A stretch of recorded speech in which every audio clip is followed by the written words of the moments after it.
Et à 8h16 ce mardi matin, mardi 14 mai, Frédéric Vion est avec nous pour Actu+, le décryptage de l'actualité aujourd'hui. J'ai dit une bêtise, non? Non. Bon, Pas encore. c'est un anniversaire. Oui, parce que c'était il y a un an, souvenez-vous, l'inauguration de l'ambassade américaine à Jérusalem, suite à une décision dont on a beaucoup parlé, effectivement, de Donald Trump. Ça a fait du bruit il y a un an. Oui, c'est une région très sensible du monde, et plus encore la ville de Jérusalem en elle-même. Alors, je vous rappelle d'abord que quand l'État d'Israël fut créé en 1948, c'était pas Jérusalem qui était prévu comme capitale, c'était Tel Aviv, lors de la déclaration d'indépendance le 14 mai déjà 1948, par David Ben-Gourion, qui était alors le président de l'Agence juive, organisation qui tenait lieu de gouvernement avant la fondation d'Israël. Donc c'était à Tel Aviv, et à partir de ce jour, Ben-Gourion devient le premier ministre de l'État d'Israël qui est officiellement fondé, mais immédiatement se déclenche la guerre israélo-arabe, la première, puisque les populations arabes de la région n'acceptent pas cette création de l'État d'Israël. Je vous rappelle que jusqu'à ce moment-là, la région était sous mandat britannique, c'est-à-dire pas tout à fait une colonie, mais enfin c'était dans l'Empire britannique. Normalement, il y avait un plan de partage de la Palestine, et vous allez voir, alors ici en orange, c'est l'État arabe qui était prévu, et en bleu, l'État juif. Mais vous voyez aussi qu'au milieu, Jérusalem est en blanc. C'est-à-dire que ce n'était pas prévu pour être la capitale ni de l'un ni de l'autre. C'était au milieu de l'État arabe, certes, mais Jérusalem était prévu pour être une ville internationale, n'appartenant ni à l'un ni à l'autre. Donc c'est ça qui était prévu au départ, en tout cas. Oui, sauf que ce plan de partage n'a jamais été respecté, en fait. Voilà, ça n'a pas été respecté.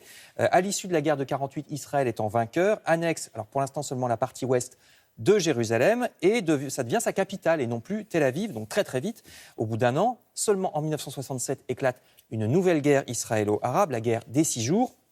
Victoire cette fois encore plus rapide et encore plus nette d'Israël. Par conséquent, d'autres territoires, dont cette fois la totalité de Jérusalem, vont passer sous administration israélienne, et le célèbre général Moshe Dayan, à l'époque, va même se féliciter, je le cite, que Jérusalem soit réunifiée en tant que capitale d'Israël. C'est ainsi qu'il le déclare. Alors le problème, c'est que sur le terrain, les populations qui passent sous administration israélienne sont loin d'être toutes de confession juive.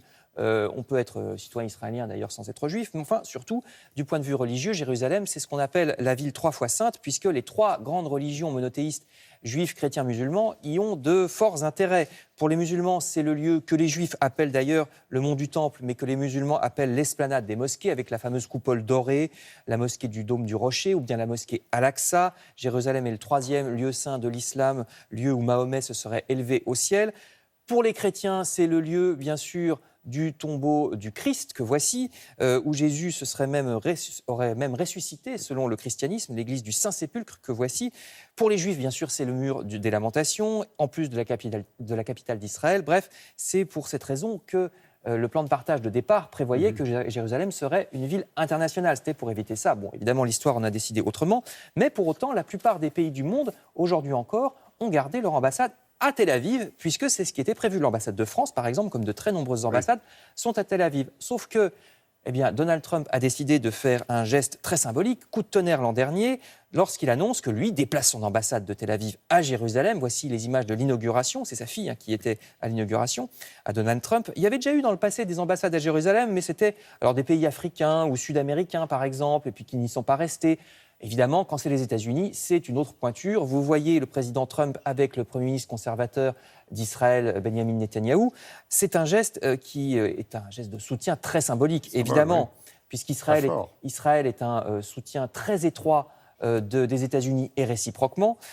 C'était ça le sens de ce déménagement. Il n'y a pas que les États-Unis, d'autres pays comme le Guatemala ont suivi. Et d'ailleurs, c'est parfois pour des raisons religieuses, parce que le président guatémaltèque est un chrétien évangélique. Alors, ce serait trop long de rentrer dans les détails, mais enfin, c'est une raison aussi qui a pesé, même si majoritairement, la plupart des ambassades, dont la France et bien d'autres, restent à Tel Aviv. Vous savez quoi, merci beaucoup pour toutes ces explications.